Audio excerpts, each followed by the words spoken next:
Bapak, Ibu, Saudara yang dikasihi oleh Tuhan, salam sejahtera dalam Tuhan Yesus Kristus. Mari bersama-sama kita merenungkan kebenaran firman Tuhan tentang iman yang hidup dan menyelamatkan. Untuk itu, mari kita baca bersama-sama firman Tuhan di dalam surat Ibrani pasal 11 ayat 7-12. Demikian firman Tuhan. Karena iman, maka Nuh dengan petunjuk Allah tentang sesuatu yang belum kelihatan, dengan taat mempersiapkan bahtera untuk menyelamatkan keluarganya. Dan karena iman itu, ia menghukum dunia, dan ia ditentukan untuk menerima kebenaran sesuai dengan imannya. Karena iman, Abraham taat ketika ia dipanggil untuk berangkat ke negeri yang akan diterimanya menjadi milik pusakanya. Lalu ia berangkat dengan tidak mengetahui tempat yang ia tujui.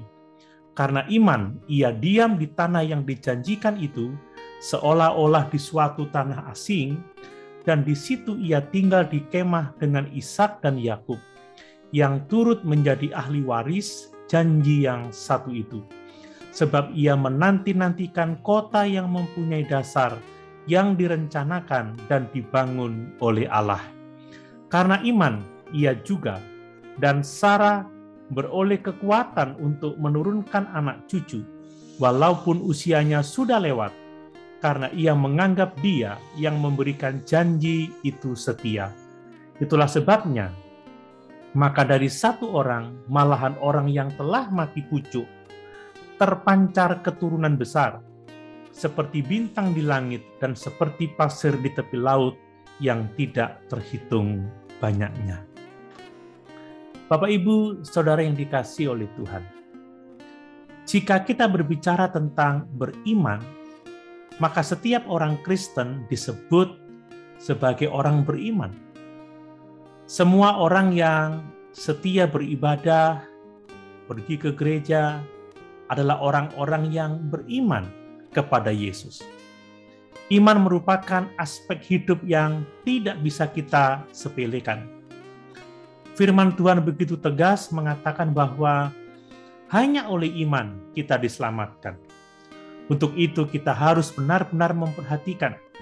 Jangan sampai diri kita sendiri, keluarga, dan semua orang yang kita kasihi tidak memiliki iman.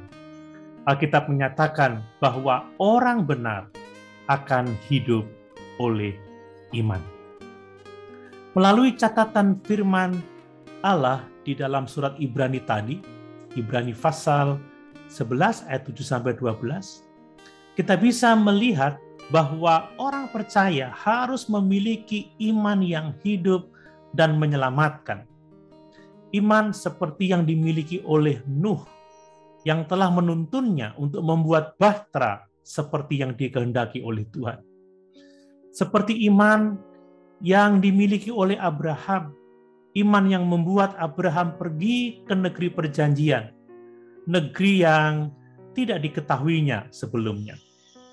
Iman seperti yang dimiliki oleh Sarah, yang membuat ia dapat melahirkan keturunan sehingga beranak cucu.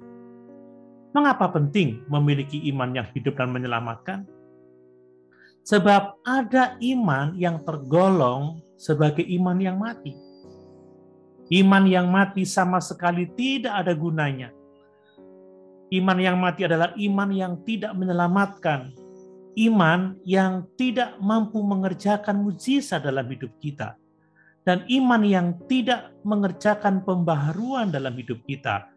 Iman yang tidak nyata dalam perbuatan taat pada kehendak Tuhan. Itu sebabnya mari kita waspada, jangan sampai iman kita tergolong iman yang mati. Mari kita memastikan bahwa iman yang kita miliki adalah iman yang hidup dan yang menyelamatkan. Rasul Yakobus menulis dalam suratnya, Yakobus pasal 2 ayat yang ke-17, demikian juga halnya dengan iman. Jika iman itu tidak disertai perbuatan, maka iman itu pada hakikatnya adalah mati. Dengan kata lain, iman yang menyelamatkan adalah iman yang disertai perbuatan. Maksudnya adalah iman yang tidak sekedar percaya pada Tuhan Yesus, tetapi iman yang disertai perbuatan atau tindakan-tindakan iman yang nyata. Itulah iman yang hidup dan menyelamatkan. Seperti tubuh tanpa roh adalah mati, maka iman tanpa perbuatan adalah mati. Mari kita introspeksi hidup kita masing-masing. Apa benar kita memiliki iman yang hidup? Karena iman yang hidup dan menyelamatkan sangat kita perlukan untuk memperoleh janji Tuhan dan hidup kekal. Di akhir zaman ini, biarlah kita tidak termasuk orang-orang yang kecewa, sebab tidak semua orang percaya memiliki iman yang hidup dan menyelamatkan. Dalam Matius pasal 7 ayat 21, kita melihat perkataan Tuhan Yesus bahwa bukan setiap orang yang mengaku percaya atau berseru Tuhan, Tuhan akan masuk ke dalam kerajaan sorga. Dari sekian orang yang mengaku percaya dan berseru Tuhan, Tuhan, ada yang imannya mati.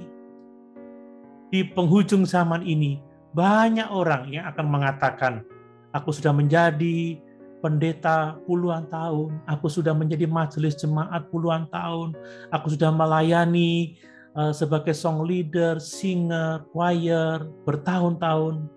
Tetapi realitanya Tuhan mendapati iman mereka adalah iman yang mati.